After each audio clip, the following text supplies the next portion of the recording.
Bismillahir Rahmanir Rahim. We begin with Allah's blessed name.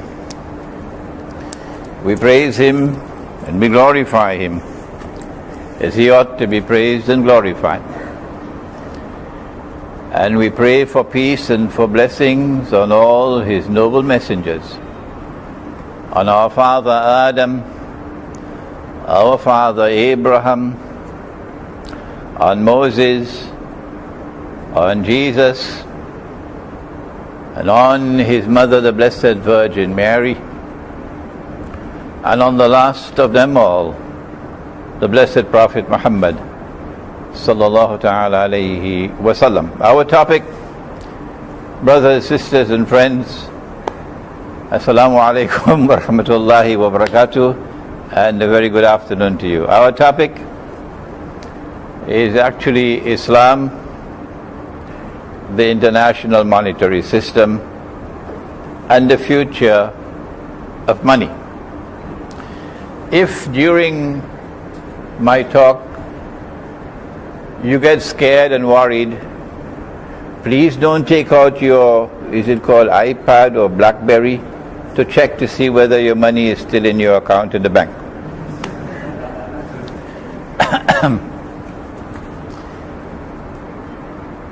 It might not be there. That's one of the frightening things about the future of money. From the time we speak of Islam, the implication is that I have to turn to the Quran. And I cannot turn to the Quran without the help and guidance of He who was appointed as the teacher of the Quran, namely the Blessed Prophet Muhammad sallallahu ta'ala alayhi wa sallam. So you would be intrigued. How is he going to go to the Quran and to the word of the Prophet, the Hadith, in order to deal with international monetary economics? That's the question you must be having in your minds at the moment. But fortunately, I was the student of a great teacher, Maulana Dr. Muhammad Fadlur Rahman Ansari, rahimahullah, whose greatest contribution to the world of scholarship, by far his greatest contribution, was to teach a methodology for the study of the Quran, and then to turn to the Hadith to supplement the Quran. And that methodology will be used, inshallah, today. We are, before I forget, we are honored, in fact, today, to have two of his daughters present and two of his granddaughters present. And we welcome them with a special welcome to this gathering. I was resident in New York for some 10 years, and I got an invitation from the Methodist Church. They wanted me to give an address to a gathering, a convention of Methodist ministers. So I drove my Ford Escort all the way to Poconos, I think it's called, the mountains, and eventually found the place, the convention center. And there were more than 200 ministers present. I know that there were some Arabs, there may have been some from Africa, but most of them were European ministers. And I delivered my address introducing Islam to them. And when the question and answer session came, an elderly minister got up, holding the Quran in his hands, and I said to myself, oh my gosh, this is trouble. And he said to me, Sheikh, you've given a very nice address, and you've been very friendly to us, and we appreciate that. But your book says Don't take Christians as friends. Don't take Christians as friends. Can you explain? He was referring to Surah Al-Ma'idah of the Quran. And I chose to begin the lecture today in this way because this verse of the Quran is connected with the monetary system. The verse of the Quran says, and you might want to do your homework when you get back home, take up your copy of the Quran, it's chapter 5, and the verse should be about 51. And the translation of the Arabic text, O you who have faith in the one God, do not take Jews and do not take Christians as your friends and allies. And because we use the wrong methodology, I'll continue the verse in a moment. Because of the wrong methodology, nearly every single copy of the Quran that you take up with an explanation of the verse assumes that the verse is speaking of all Christians and all Jews. But when we use the proper methodology, by going to the whole of the Quran, we find, no, it's not possible. Because elsewhere in the Quran, Allah speaks about Christians, and He says that in time to come you will find that they will be the closest of all to you in love and affection. That will be somewhere around verse 83 of chapter 5. So it could not be speaking of all Jews and all Christians. So now, using the proper methodology, we ask, well, if the verse is not speaking of all Jews and all Christians, well, then which Jews and which Christians? And the answer is right there in the words which follow. Listen carefully. Do not take such Jews and such Christians as your friends and allies, who themselves are friends and allies of each other. Oh, but Christians and Jews were never friends and allies. The Christians accuse the Jews of the ultimate crime of killing God Himself. And there was so much hatred between them. And so the Quran is anticipating a time which is to come, when a mysterious reconciliation will take place, and a Judeo-Christian friendship and Judeo-Christian alliance is going to emerge. And then, having prohibited us from being friends and allies of that Judeo-Christian alliance, the verse goes on to say, whosoever from amongst you turn to them with friendship and alliance. I hope we don't have any Saudis here today, do we? Whosoever from amongst you turn to them with friendship and alliance, you no longer belong to us, you now belong to them. Meaning, when you die and in the grave the angel comes to question you, you will learn that you not recognize as a Muslim. You now recognize as a member of the Judeo-Christian alliance. Inna Allah la yahdi al-qawm al-zalimin. And then the verse ends with these words, that surely Allah provides no guidance to a people who are wicked, indicating that the trademark of that Judeo-Christian alliance will be wickedness and oppression. The monetary system that we now have in the world, the international monetary system that we now have in the world, was crafted by that Judeo-Christian alliance, which today is recognized as a Zionist Judeo-Christian alliance. Not all Christians belong to that alliance, and not all Jews belong to that alliance.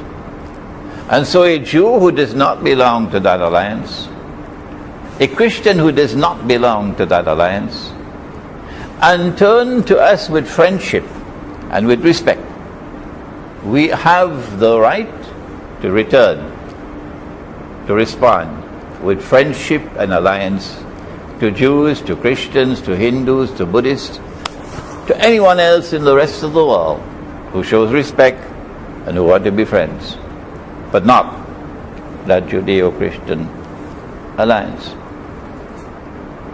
It is that Judeo-Christian alliance which empowered modern Western civilization, which then used that mysterious power to colonize the rest of the non-European world. And when they colonized, notice carefully that they never decolonized without putting in place certain institutions. All of mankind, all through history, used gold and silver as money. Yes, there were crooks, usually governments, which would start to put in an alloy into the gold and into the silver so that you could make more money. So you begin with 100% silver or 99% silver, and then some king comes along and he wants to expand his money, so he makes it 90%. And then he makes it 80%, until eventually you end up with 0.2% of silver, and the rest is all bogus. So yes, there were crooks even when we had gold and silver as money. But there were others who maintained the integrity of money. Like, for example, the Ottoman Islamic Empire, who had police officers in the market. And the police officers in the market were there to ensure the weight and the purity of coins. And if you were caught in the market with a coin which was bogus, you will be tried in the market, and if found guilty, you will be punished right there in the market.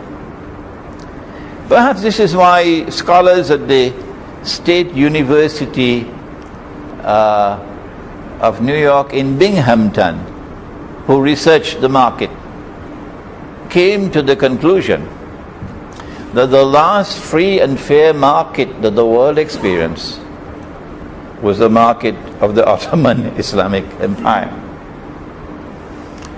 But when Europe colonized, what they did was to remove gold and silver coins from the market, which had been used for thousands of years. And they replaced it with new money that they had created. And today's lecture is meant to describe to you that new money that was European. At the end of the Second World War, the conquerors, the winners, the victors of the war invited the rest of the world to come and join with them in a conference in Bretton Woods in upstate New York to create a new international monetary system. And it will be interesting for those of you who want to further research the subject to go and find the documents relating to that conference and read them. Britain and the United States dominated the conference. France was there, and France had good thinking. Yes, I have to credit France with good thinking. But France was overpowered in that conference. And so it became an Anglo-American conference, really. The Americans were led by a man named Mr. White, and of course the British were led by John Maynard Keynes. And they decided that the new monetary system, which will be based on European paper money, paper currency, or sometimes called fiat money, must have some link with gold and therefore link with integrity. Once there's a link with gold, there is some measure of integrity. And because Britain's sun was setting and a new sun had risen to replace the British sun, the sterling pound, which previously was the international currency in the world, and London, which was the capital, the financial capital of the world, was now replaced, and the US dollar was chosen. And hence Washington now became the international financial capital. The link with the gold was that the US dollar would be redeemable. To redeem means you can take the paper and have it converted to gold. Redeemable. The US dollar was redeemable in gold, and they fixed the rate at $35 US for 1 ounce of gold. But you and I could not redeem our dollars. Only governments, only central banks could do that. And so the United States government, under international law, was obliged to redeem dollars for gold at $35 an ounce. One of the major pillars of an international order is called Pacta Sunt Servanda. The treaty obligations must be honored. And that's the first verse, the very first verse of Surah Al-Ma'idah, chapter 5 of the Quran. When you give your word, you must keep your word. And so the United States had an obligation under international law to keep their word, to redeem US dollars for gold at $35 an ounce whenever a central bank or a government wanted it redeemed. And that was meant to demonstrate to the world that this monetary system had some integrity because there was a link with gold. Or what about all the rest of the other paper money in the world? What about the French franc? What about the German mark, the Pakistani rupee, the Malaysian ringgit, the Singapore dollar, Brunei dollar? The agreement was that all the other currencies in the world, paper currencies, would have their value determined on the basis of their link with the dollar. And so if you ask, well, what's the value of the Malaysian ringgit? You do not answer and say that the Malaysian ringgit is so many ringgits to 1 ounce of gold. No, sir. Only Uncle Sam has that honor. The Malaysian ringgit is worth 3.04 ringgits to $1. That's the answer. You do not give the value of the ringgit converted to francs. No. Because this monetary system was meant to entrench the United States of America as a new ruling state in the world to replace Britain. So it was not mere economics. It was not mere monetary economics. It was also politics. It was also world politics. It was a monetary system which was being crafted, which would entrench the United States as the ruling state in the world. From that conference, which was called the Bretton Woods Conference, emerged the Bretton Woods Accord. And if you are a student of finance or of monetary economics, you must study that Bretton Woods Accord. From that Bretton Woods Accord emerged the International Monetary Fund as the world's central bank. And the International Monetary Fund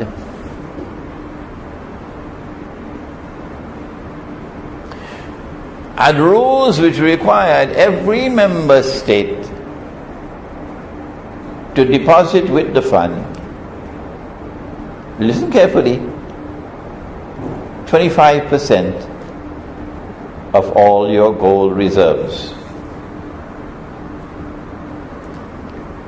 In the process of delivering to the International Monetary Fund 25% of all the gold that Pakistan had,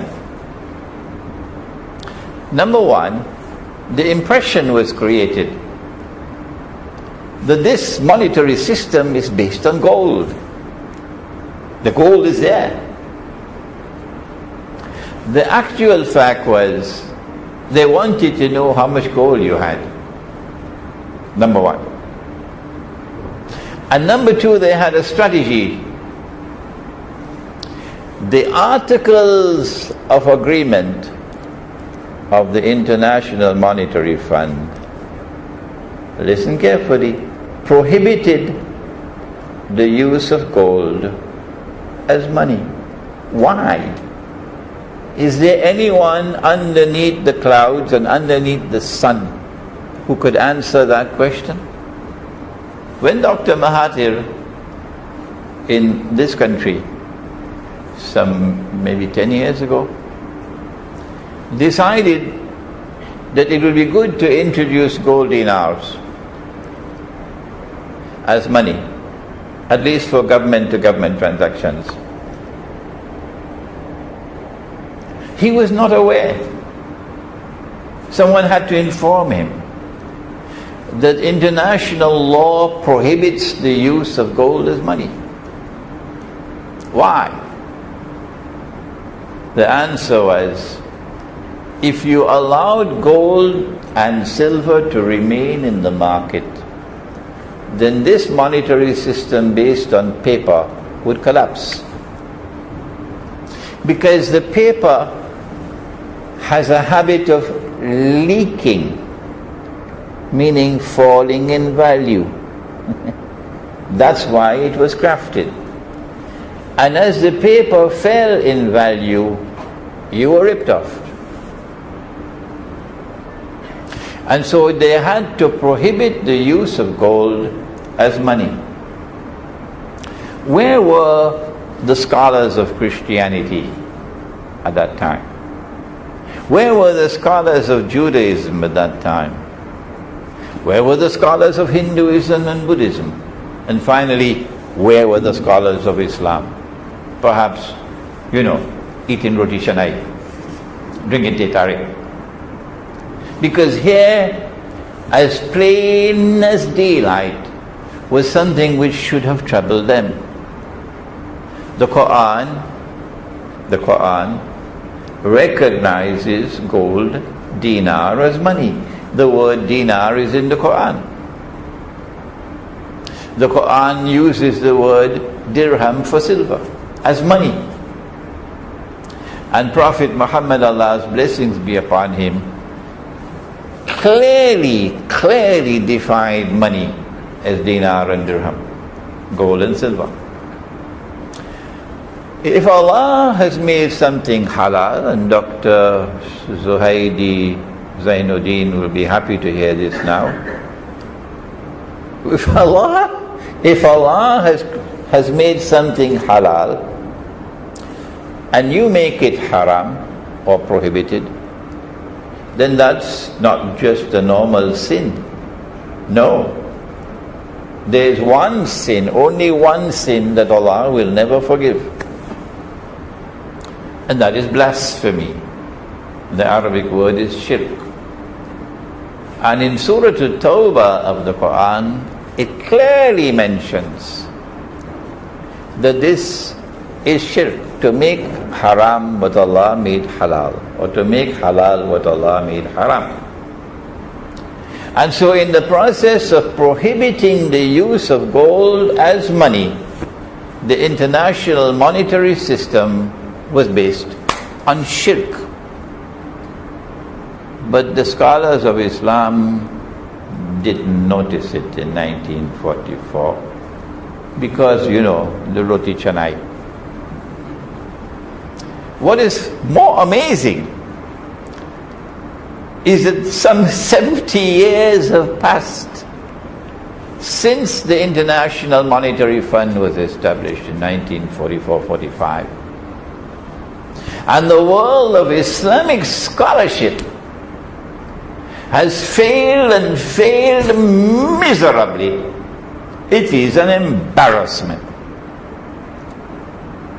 to recognize that this is shirk.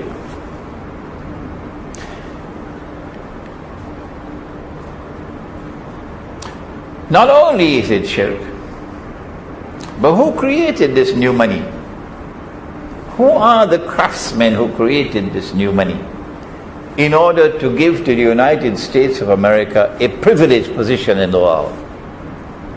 Answer: the Judeo-Christian Zionist Alliance. The Zionist movement was created in 1898. I can be mistaken by a year or two. You're not going to quarrel with me over that. 1897, 1898. And the Quran prohibits you from being friends and allies of them.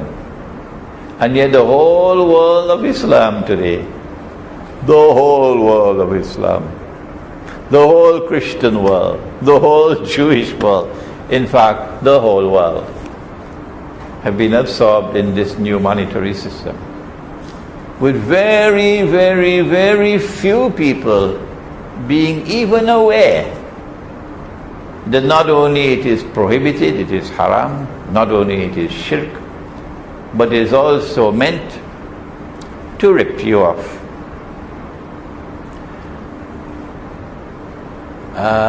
You kindly excuse me for returning to the Quran one more time, in order to introduce you now to a branch of knowledge called eschatology. Eschatology is the study of the end time.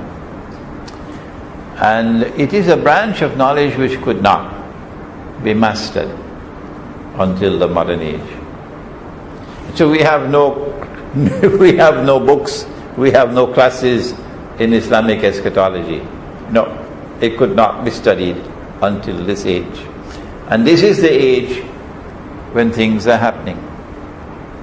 When Pharaoh, Pharaoh from Egypt, was drowning, the Quran tells us something about what happened underneath the water. That he declared his faith in the one God of the Israelite people. Prior to this, he was declaring, I am the Lord Most High. But when he was dying, he recognized that he wasn't God. I think the Japanese emperor also recognized he wasn't God after the end of the Second World War, perhaps. So he declared his faith in the God of Banu Israel, the Israelite people. The Quran responded in the 10th chapter now, the 10th chapter, Surah Yunus, and it'll be down towards the end of the chapter, where Allah says, now Pharaoh, now you're going to declare your faith. And prior to this, you were in a state of obstinate rejection, rebellion, and you were committing fasad, meaning oppressing the people.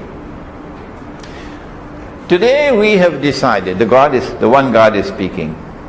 Today we've decided to preserve your physical body. That your physical body, when it is discovered, when it resurfaces in the historical process, would be a sign for a people who would come after you. But most people are negligent of our signs. This is the verse. The body of Pharaoh was discovered in 1897 or 8, and the Zionist movement was created in the same year. The same year. And so when the Quran says that when the body of Pharaoh is discovered, this is a sign for a people to come after you, the answer is the Quran is referring to the Judeo-Christian Zionist alliance. What is that sign? The sign is that the epic encounter between truth and falsehood, between arrogant power and the world of the sacred, between Pharaoh and Moses, which took place at that time and which ended with a divine intervention in the historical process. When Allah said to Moses, alayhi salam, take your rod and strike the water. My gosh, you'd love to see that video, eh? And the water parted. وَإِذْ فَرَقْنَا بِكُمُ الْبَحْرَ. And we parted the water. فَأَنْجَيْنَاكُمْ, and you were able to cross with safety. وَأَغْرَقْنَا آلَ فِرْعَوْنَ. And when Pharaoh and his army attempted to cross, guess what happened? The waters came down and they were drowned. They died. Indicating from an eschatological viewpoint that history is going to end with a reoccurrence, I wish I could find a better word, of that epic encounter between truth and falsehood.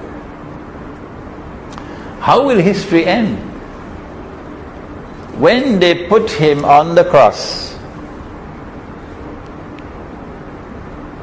and then they boasted, we've killed him. Because there he is on the cross, he is dead. He claimed that he was the Messiah, this son of Mary. But he is dead. So he couldn't be the Messiah. Why? The Messiah has to rule the world from Jerusalem.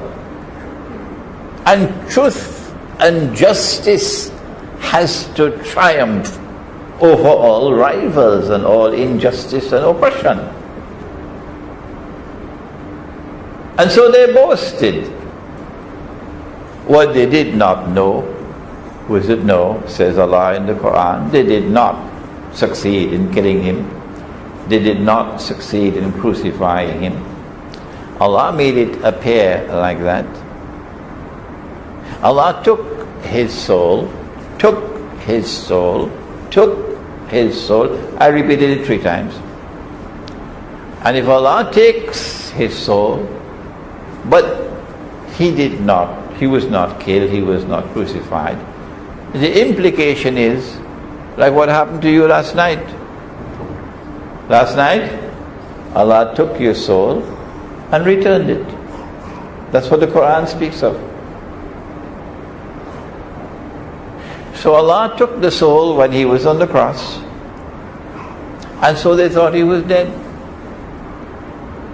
And Allah returned the soul when no one was there, and then raised him, so he didn't die. But you would know this unless you come to the Quran. But that's not the end of the story. Oh no. Surah An-Nisa in the next verse says, وَإِن مِّنْ أَهْلِ الْكِتَابِ, none of them will escape who rejected the true Messiah.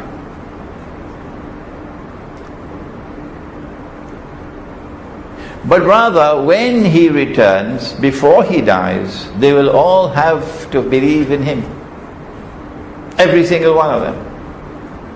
So I was in a synagogue in New Jersey, and there were a few hundred Jews in the gathering, and I was speaking to them, and when I made mention of this, that when Jesus comes back, because he didn't die. All of you are going to have to believe in him as the true Messiah. When the lecture was over, they all surrounded me.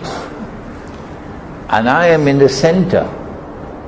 And they were demanding from me, not hostile, politely, but earnestly, why should we have to believe in that which we have rejected? Why? Tell us why. Imagine me with a few hundred Jews all around me, demanding an answer. The answer is, at that moment when the divine intervention takes place, the veils are going to be removed and you'll be able to see the truth. And so history is going to end in this way. There has to be someone ruling the world from Jerusalem. But the prophet said that before that, there's going to be a false Messiah. And the false Messiah was ruled from Jerusalem. And that is why they wanted the United States of America in this monetary system to become the ruling state. We can see now the dubious character of this monetary system, which is intended to deliver to the United States, and later on when we speak about petrodollars, you're going to see how the system is working. You will see now how the system is meant to deliver to the United States, through this monetary system, power over the rest of the world. And then to deliver that power to a third ruling state which is about to emerge, Israel. So when Israel rules the world, you'll have a new monetary system. Paper will be gone. It'll be all electronic money. And then the banking system takes over from governments. But we can see the evidence of the dubious character of this monetary system. When in 1933, the US government, at the behest of the Federal Reserve, enacted legislation prohibiting the use of gold as legal tender. Why would you do that? Because there's some crisis in the system. If there's a crisis in the system, you must turn to gold, because gold will restore stability. Ask any Argentinian and he'll tell you that. The United States government prohibited the use of gold as legal tender. Number one, 1933. Number two, if you were caught with gold after a certain date, you would be fined 10,000 US dollars, or you could spend 6 months in jail. Why this drastic measure?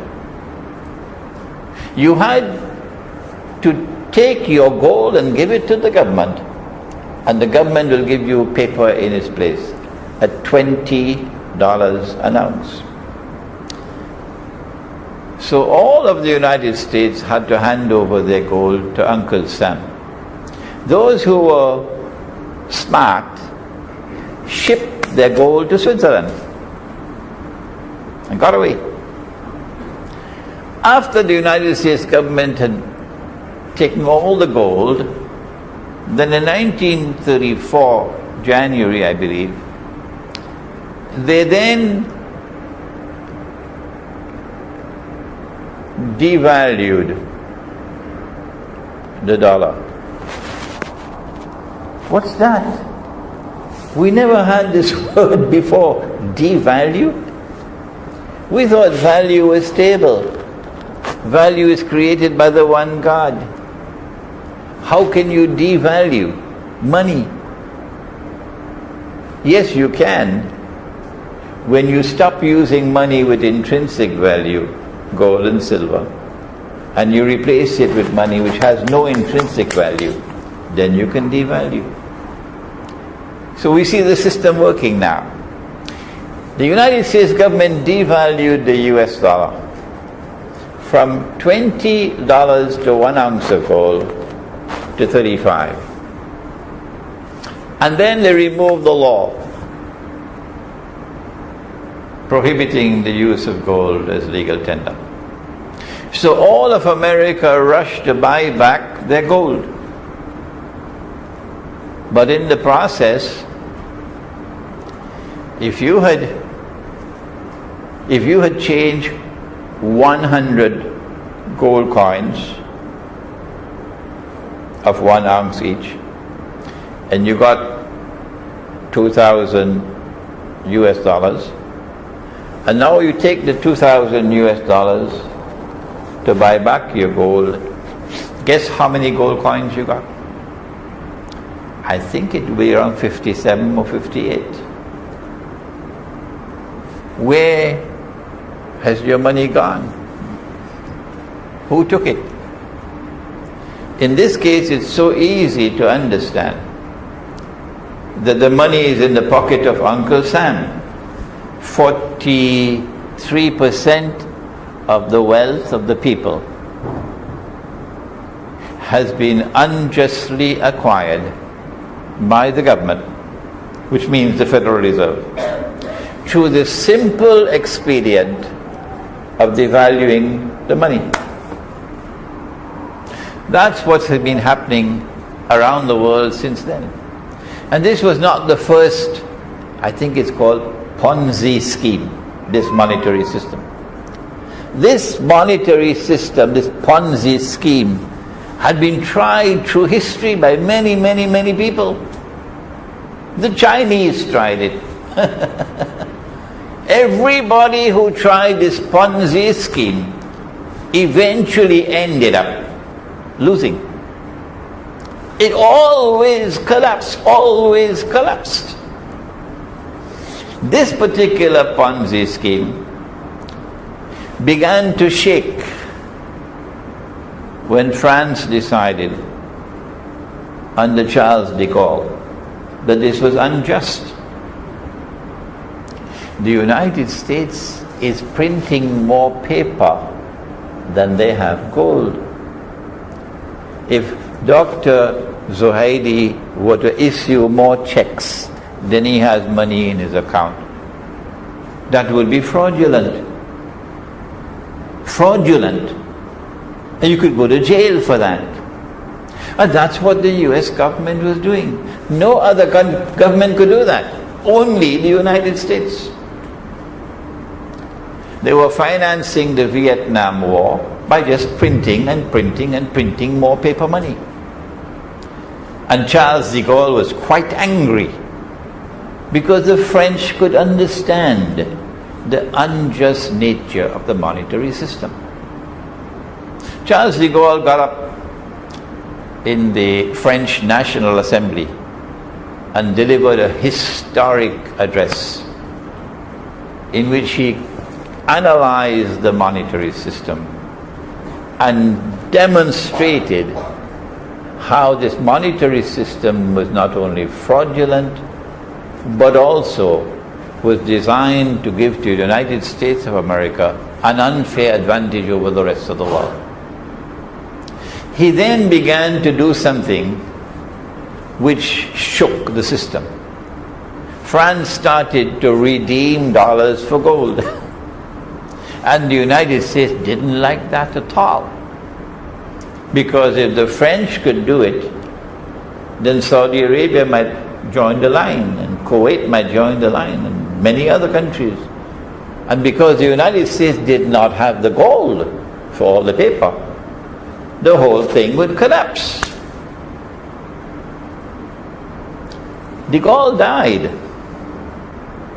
He first had to resign and then he died. But those who succeeded de Gaulle in France, and I admire them so much, continued the system, continued the policy. And how one wishes that Malaysia had those who could continue what Dr. Mahathir had started with dinar. So in August of 1971, the French came along again, one more time. Richard Nixon was the US president and said, "Hi, Uncle Sam, are you there? 3 billion USD, and we want the gold." Nixon retired to Camp David that weekend. That's what they usually do. and he realized the game was up. The game was up. The Ponzi scheme had collapsed. The United States can no longer continue delivering, redeeming paper for gold. And so he delivered an address to the world and said, we gave our word, but we don't have to keep our word. Not in Islam. Not with those who follow Prophet Muhammad alayhi salatu wasalam. The characteristic of a true Muslim, the characteristic of a true Christian, of a true Jew, of a true Hindu, of a true Buddhist, is that when he gives his word, he keeps his word. That's the basis of international relations. Pacta sunt servanda. But that's what Richard Nixon did. He tore up the Bretton Woods Accord. He decided to abandon the provisions of the International Monetary Fund. And so from September 1971, the US dollar is in no man's land. What's going to happen? Is this money system going to collapse now? I have some interesting news to give to you now. From 1971 to 1973, the planning took place for the Arab-Israeli war. And the Zionists were on both sides of the fence. So that the war could end with a draw, an honorable draw. And King Faisal of Saudi Arabia, rahimahullah, had been making threats for some years after 1967 when they lost Jerusalem. He'd be making threats to impose an oil boycott. Henry Kissinger was delighted to hear about the oil boycott. And so Henry Kissinger decided, I want it because I need something to replace the IMF gold standard. And so with unusual brilliance, shall I call it diabolical brilliance, they planned it. And they encouraged Faisal to impose the oil boycott. And as soon as the war started, Saudi Arabia imposed, this is October 1973, Saudi Arabia imposed an oil boycott on the United States.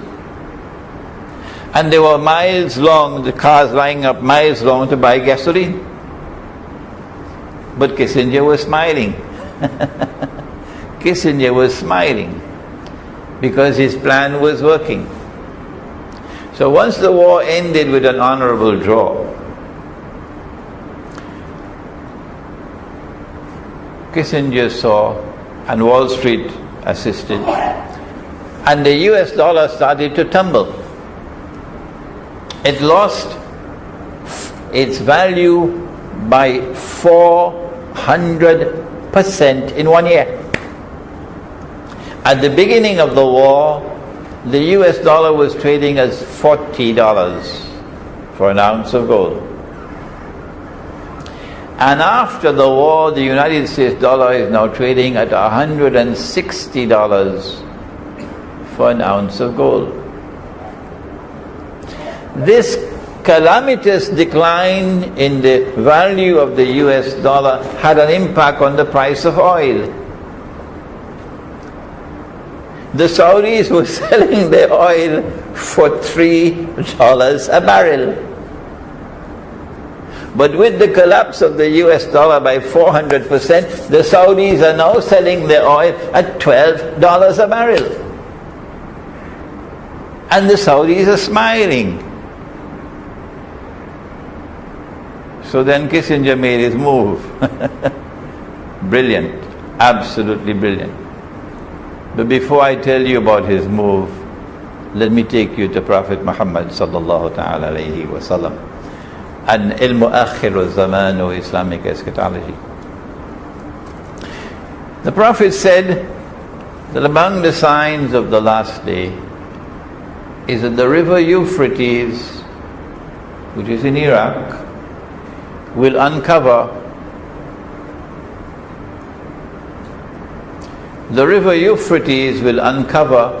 a mountain of gold.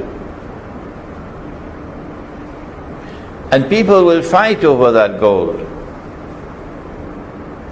And 99 out of every 100 would be killed. And everyone will be saying, I am the one who will be saved, indicating that this is not conventional warfare for that gold. This is nuclear warfare. Conventional warfare, no kill, 99 out of every 100. No. But the believers who worship the one God, who are there, should not touch that gold. That prophecy was fulfilled. This is religious symbolism. And religious symbolism has to be interpreted. Like, for example, the Prophet said that the Antichrist or Dajjal will travel on a donkey, and the donkey will travel as fast as the clouds, and the donkey will have his ears stretched out wide. There are our Salafi brothers who joined with NATO to bring down the Libyan government, and who are now fishing in Libya, and now receiving the punishment for their fishing in Libya and in Syria. And they say that once Allah and His Prophet have not interpreted, we have to wait for the flying donkey. Our methodology is different. We recognize this to be religious symbolism, and we say this is the aircraft. The flying donkey is the aircraft, meaning the Antichrist will control the sky. Similarly with the mountain of gold. They say this has to be understood literally. And so we have to wait for the mountain of gold to come from underneath the river. We say no. When Kissinger went to Faisal in 1974, the stage had already been set. Faisal was already smiling because the collapse of the US dollar had transferred itself into rise in the price of oil for the Arabs. Kissinger said, this is peanuts. This from $3 to $12, this is peanuts. Meaning, the US dollar can go down and down and down and down and down and down and down. And as it goes down, the price of oil is going to go up and up and up and up and up. And you're going to become fabulously wealthy beyond your wildest dreams. And Kissinger was speaking the truth. He was correct. Indeed, our Prophet said that the time will come for some of his followers who, when they want to give zakat, charity, mandated charity, they will not be able to find anyone who would accept the zakat in Qatar, for example, unless it's a Bangladeshi driver or a Filipino maid or an Indonesian slave. They're all slaves. They're all slaves. They work for the wage of a slave, so they're slaves. Our daughters from Indonesia. So you will not find anyone to accept. And here was the fulfillment of the prophecy about to take place. Kissinger said, I ask only one thing of you. That's all. And you become fabulously wealthy. And he was truthful. All that you have to do is to make a declaration that no one can buy oil from you other than with US dollars.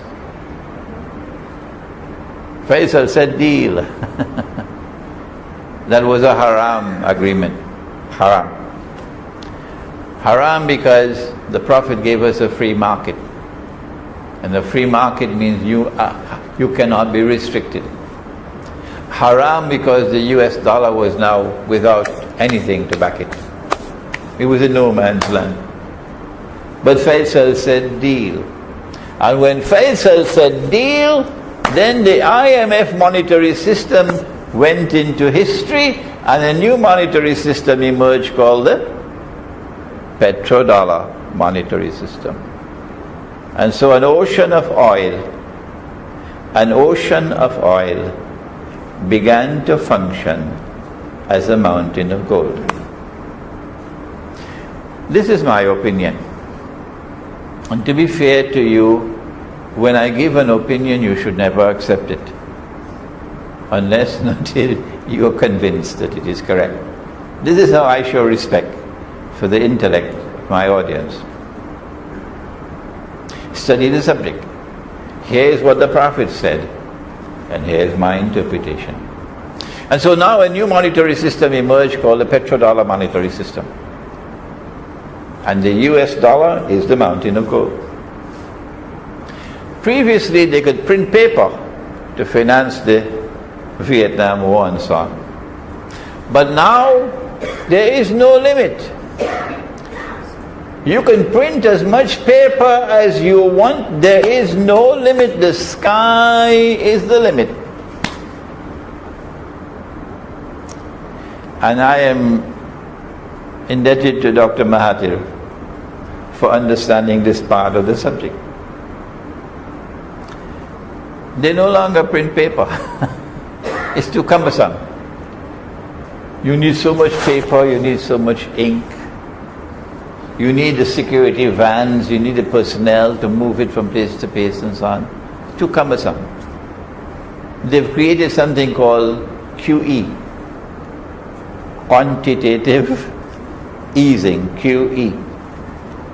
And so all that they need to do, France cannot do it, Germany cannot do it, Italy cannot do it, Britain cannot do it, only the United States, only the United States. You instruct the Federal Reserve Bank. Obama instructs the Federal Reserve Bank. I may be wrong, but I believe QE started with Obama. I may be wrong. I don't think it started with George Bush. I may be wrong. And the Federal Reserve will write a check, that's all, for $7 trillion. I thought that 7 trillion was 7 million billion. Somebody sent me an email, Sheikh, your maths is wrong. 7 trillion is not 7 million billion. It's 7 billion billion. That's what he said to me. And the Federal Reserve will write that check and then send it to the banking system. And the banking system is now conglomerating around few banks.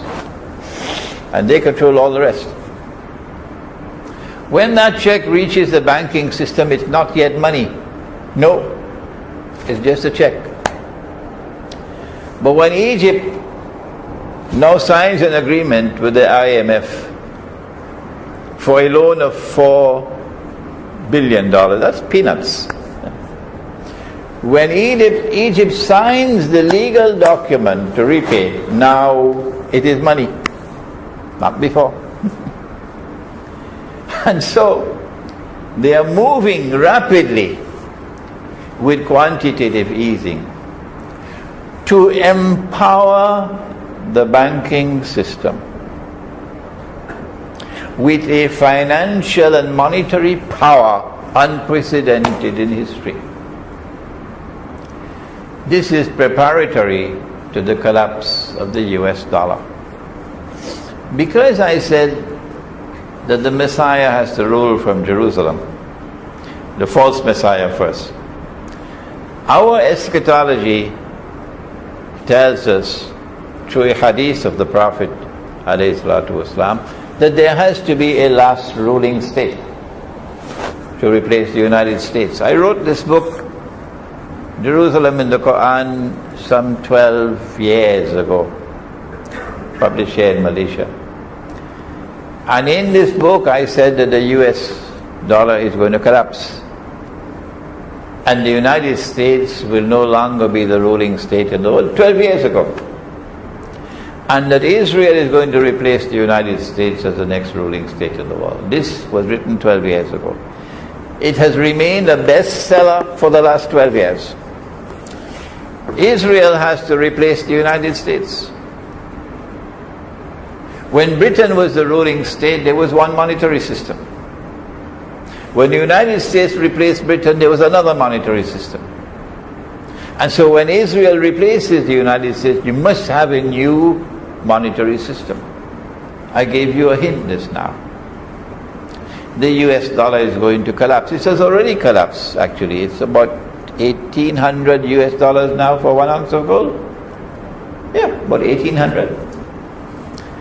If Israel attacks Iran, that's it for the US dollar. That's it. When the US dollar collapses, I believe what they will do is to demonetize it, meaning it cannot be used as legal tender. So you'll have to take your dollars to redeem it for the new money that the United States government will issue. Many countries have done that in the past. The new money, however, when you redeem your US dollars, you'll only get a fraction of the value. Black America will lose a lot of money, but that's peanuts to what white America is going to use. And the United States have guns. People are allowed to buy guns. So the world can expect fireworks in the United States in the years to come. This is not any original analysis on my part at all. Many people have come to that conclusion. The US dollar is going to collapse. They're going to demonetize it. Some new money is going to come to replace it. And there's going to be fireworks in the United States when people are ripped off of their wealth. The collapse of the US dollar will reverberate in the monetary system around the world. And people who are holding weak currencies, like the Pakistani rupee, the Bangladeshi taka, the Indonesian rupiah, the Egyptian pound, etc., they're going to be in a state of panic when the US dollar collapses. And they're going to want to dump their paper money as fast as they can because of runaway inflation. And as they dump their paper, the inflation is going to multiply. And so the system will collapse like butter, easily. And make way for the new monetary system of only invisible and intangible electronic money. And that's why I ask you, please put away your blackberries and so on. Because once money is only electronic money, your money is not safe in any bank. Can you take your money out of the bank? Huh? No, you cannot. You can't take your money out of the bank because there's nothing to take out. It's only electronic impulses. All that you can do is transfer money from one account to another. And sometimes, instead of you transferring your money from your account to another account, somebody who is a wizard with computers can hack into your computer and get your password, and then go into your bank and have your bank account, and you have a feast of chicken and duck, and he clean it out. That's coming. I think you probably already have examples of that, but the banking system is keeping it secret. They don't want it to be known. So the new monetary system of only electronic money is very vulnerable. And thieves can steal your money without you having any knowledge of it. And when your money is stolen, After a certain time, the banks are going to say, enough is enough, we're not going to replace it. I don't think they're going to come after you if you only have 10,000 ringgits in your account. But if you are a specialist doctor, you better be careful. You better be careful. Our next speaker is probably going to be able to help you when you are faced with this predicament. What should I do if I have all my money in a bank account? First of all, take it out. Don't leave it there. It's safer, actually, in your own hands than in the bank. If you think it's safe over there, wait and see what's coming. But before I end, there's something more to be said about the future of money. I was attending an interfaith dialogue, Judaism, Christianity and Islam, at Drew University in the United States. I was the solitary speaker for Islam, and I was outnumbered. There were so many rabbis and so many Christian ministers. Wow. But it was a very interesting experience to dialogue with Jews and Christians at that time. So during the process of the dialogue, I said that when Jesus went into the temple, the gospel says that he found the money changers ripping off the people, and he cursed them, and he overturned their tables, and he chased them out of the temple. But they don't tell us this about Christmas time, when they only talk about the lamb. This was Jesus the lion. So I said, I don't think they were money changers, I think they were lending money on interest. Oh my gosh. When I said that, the rabbis were smiling, the ministers were smiling. We got Imran now. So one of the chief rabbis got up, smiling, and very gently said to me, "No, Imran, you're wrong. Let me tell you what is right." And then he explained to me, in a very nice way he did it. You see, Imran, the temple minted its own coins. Because the Roman government, when they minted their coins, they'll put the head of that, the British call him a bloke, the emperor, on the coin. And this was haram. It's not kosher. Because graven images are prohibited by the Lord. But the people had to come to the temple. For example, you wanted to sacrifice a goat. You're not allowed to sacrifice it yourself. Someone in the temple has to sacrifice it in order for it to be halal. And then you've got to pay the temple. And there are many other things you had to pay the temple.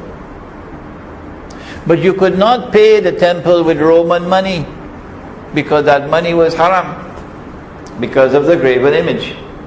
So the temple minted its own coins. And when the people came to the temple, they had to go to the money changers, and the money changers will change the Roman money for the temple money. And in the process of changing that money, they were ripping them off. That is the correct answer, Imran. So I bowed my head in humility. Thank you for correcting me. Not knowing that 20 years later, that correction that they gave to me would come to help me with my Islamic eschatology. The false Messiah, Dajjal, cannot rule the world from Jerusalem and have Jews accept him as the true Messiah if Israel is using bogus money. No. Israel will have to mint gold and silver coins. And these gold and silver coins will have no graven images. And so now I realize that history is going to end with a return to gold and silver coins as money. Because Israel would have replaced the United States. And the rest of the world following Israel will have to return to gold and silver coins as money. This is coming. I don't know how soon, maybe 20 years or so. But this is coming. And it is amazing, as I speak, that there are so many states in the United States of America which are now either enacting legislation or about to do it to make gold and silver legal tender. Utah was the first. Our next speaker probably has more knowledge of this subject than I do. And so now we end our talk on Islam, the international monetary system, and the future of money. And from now we can look forward to a collapse of paper money and the universal embrace of electronic money with all the hazards.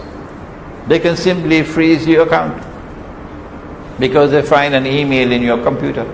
Terrorists. That's all. And they freeze your account. You can't do anything about it. You can't take your money out of the account. No. There's nothing to take out. So what to do? We know that gold and silver is coming. But in Islam we say that gold and silver is money. It is sunnah money. And so what we do now is to try to change our bogus and fraudulent and utterly haram paper money and get gold and silver and replace it. And then try as often as we can to buy and sell using gold and silver. Let me end with a talk I gave at the Palma Hotel for the Jummah Friday about 2 weeks ago. I said to the management of the Palma Hotel in Ampang Point, which boasts that it is the only Sharia compliant hotel in Malaysia. I said, listen, De Palma, if somebody comes to stay in your hotel and offers to pay the bill in dirhams, and you say you're not accepting it, number one, you're committing a sin, and number two, you're no longer Sharia compliant. Our plan is to move out of the city, to build villages. And in our villages we'll have micro markets. And in our markets we will not allow bogus money to be used. No. We will use dinar and dirhams. And based upon the teachings of Prophet Muhammad ﷺ, if there is a shortage of dinar and dirham in Medina, what did they use as money? Come on, tell me. Dates. MashaAllah, you know the answer. Khurma. In Medina they would use dates as money if there was a shortage of dinar and dirham. They would use wheat as money, they would use barley as money, they would use salt as money. So I'm fond of saying, if you're in Java and you want to bring back gold and silver and you don't have enough, what would you use as money? The answer is not nasi, baras. Baras, yeah. He would use rice as money. And if you're in Cuba and you know that Fidel Castro no longer smokes cigars, no. If you're in Cuba, the island of Cuba, which is in the Caribbean from where I come, and you want to bring back sunnah money, dinar and dirham, and you have a shortage, front row don't answer, what would you use as money? Front row don't answer. Huh? Don't tell me tobacco. Answer? Sugar, gola. Can the government come and ban you from using rice? Oh, what a joke. The government cannot even prevent us from minting gold and silver today. The next speaker is minting gold and silver. So tomorrow the government will not be able to prevent you from buying and selling with gold and silver. I pray, and I ask you to kindly join with me to pray that one day we'll be able to recover money with integrity in it. رَبَّنَا تَقَبَّلْ مِنَّا إِنَّكَ أَنْتَ السَّمِيعُ الْعَلِيمُ وَتُبْ عَلَيْنَا يَا مَوْلَانَا إِنَّكَ أَنْتَ التَّوَّابُ الرَّحِيمُ بِرَحْمَتِكَ يَا أَرْحَمَ الرَّاحِمِينَ.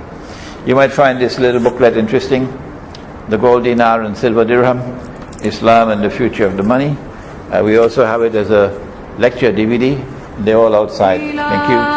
لست للفردوس أعلى ولا أقوى على نار الجحيم الله فهب لي التوبة واغفر ذنوبي فإنك غافر الذنب العظيم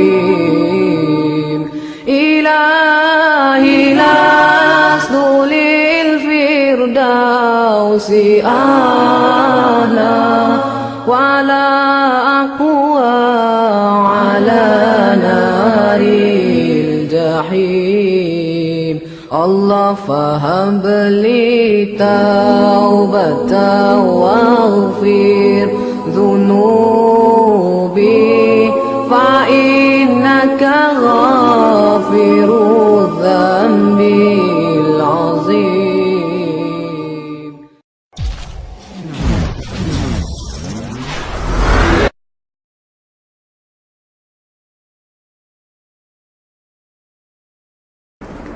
Bismillahir Rahmanir Rahim.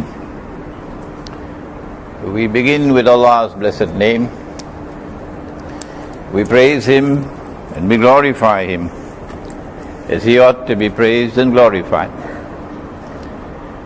And we pray for peace and for blessings on all His noble messengers, on our father Adam, our father Abraham, on Moses, on Jesus, and on His mother, the Blessed Virgin Mary, and on the last of them all, the Blessed Prophet Muhammad sallallahu ta'ala alayhi wasallam. Our topic, brothers, sisters and friends, Assalamu alaikum wa rahmatullahi wa barakatuh, and a very good afternoon to you. Our topic is actually Islam, the international monetary system, and the future of money.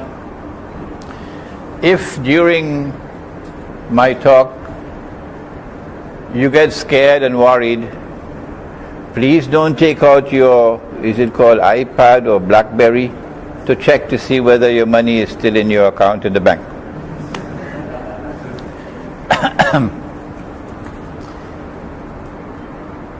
It might not be there. That's one of the frightening things about the future of money. From the time we speak of Islam, as ministers.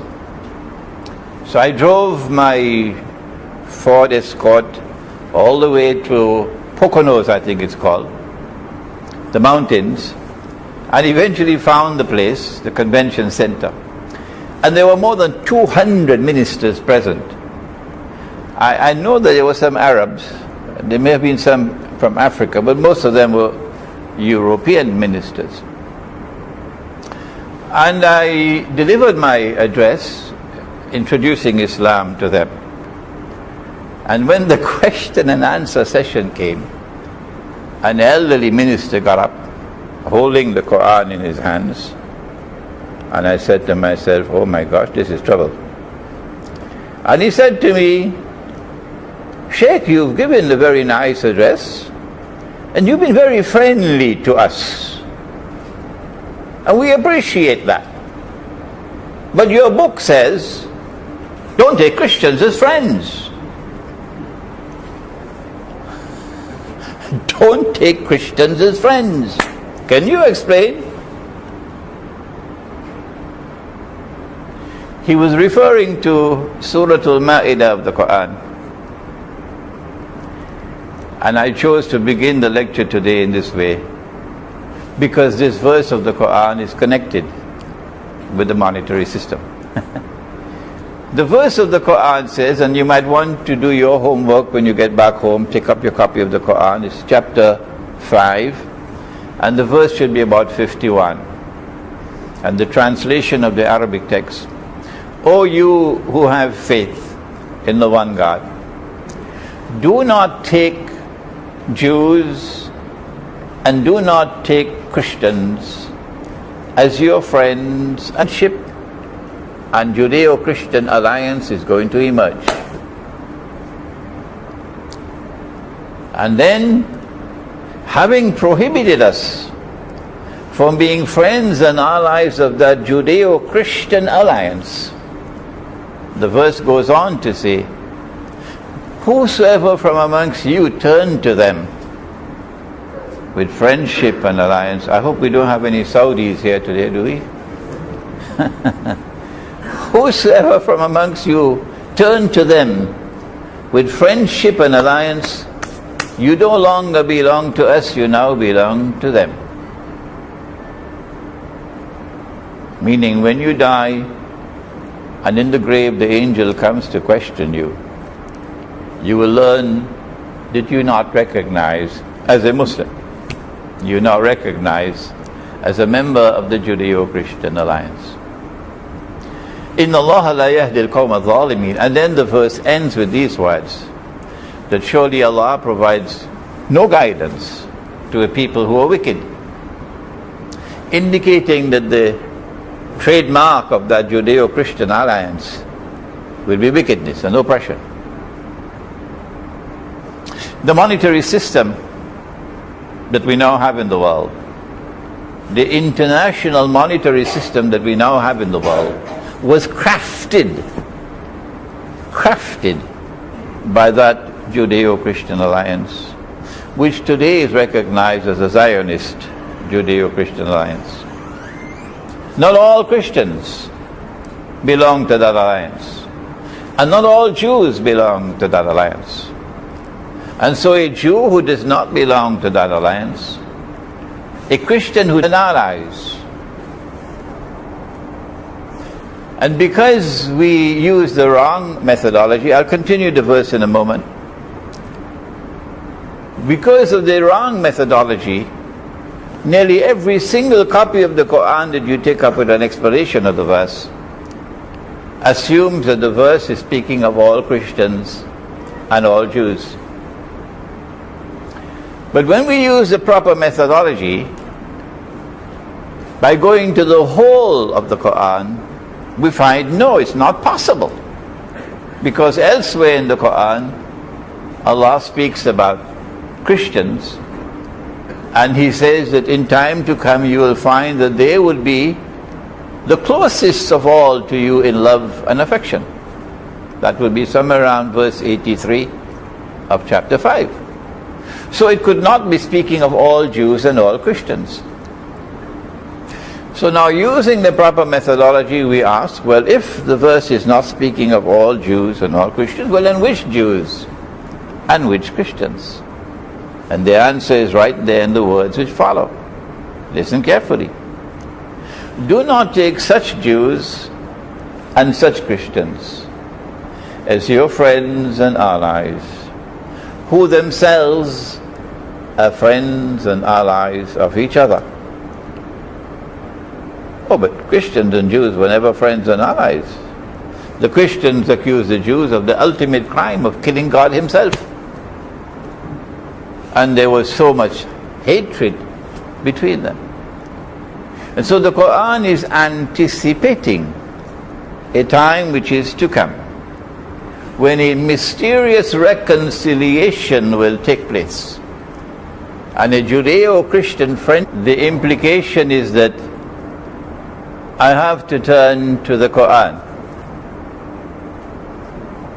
And I cannot turn to the Quran without the help and guidance of He who was appointed as the teacher of the Quran, namely the Blessed Prophet Muhammad sallallahu ta'ala alayhi wa sallam. So you would be intrigued. How is he going to go to the Quran and to the word of the Prophet, the Hadith, in order to deal with international monetary economics?